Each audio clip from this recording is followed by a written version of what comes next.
আজ একটাও মেসেজ দাও নাই, ব্যাপার কি? আসছো তুই? যাক, ভালো হইছে, তোর অপেক্ষায় ছিলাম। কেন, কি করলাম আবার? করো নাই কি? কি করছি সেইটা তো বল। আমার জীবনটা পুরো তেজপাতা কইরা দিছ।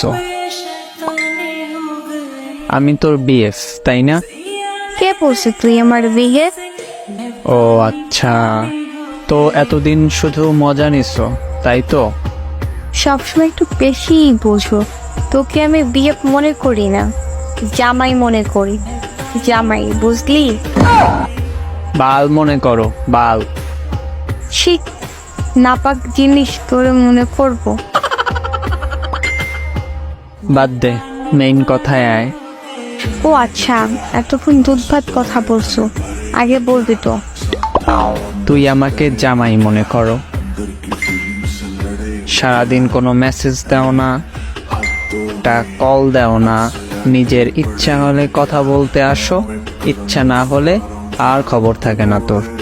এইরকম ভালোবাসো জামাইকে? এই শোন, আমার বাসায় ভাইয়ে থাকে, আমি চাইলে কথা বলতে পারি না, তুই এটা জানো। তাও আমার সাথে ঝগড়া করার জন্য এগুলো বলতেছো? তুই থাম। অন্য সব সম্পর্কে দেখি তো দুনিয়া উল্টাইয়া গেলেও জিএফ ঠিকই বিএফ এর খোঁজ নেয়, আর তুই সামান্য ভাইয়ের জন্য আমার সাথে কথা বলতে পারো না?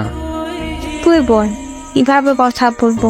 ভাইয়ে যদি দেখে, যেটুকু কথা বলো ওইটুকু শেষ হয়ে যাবে।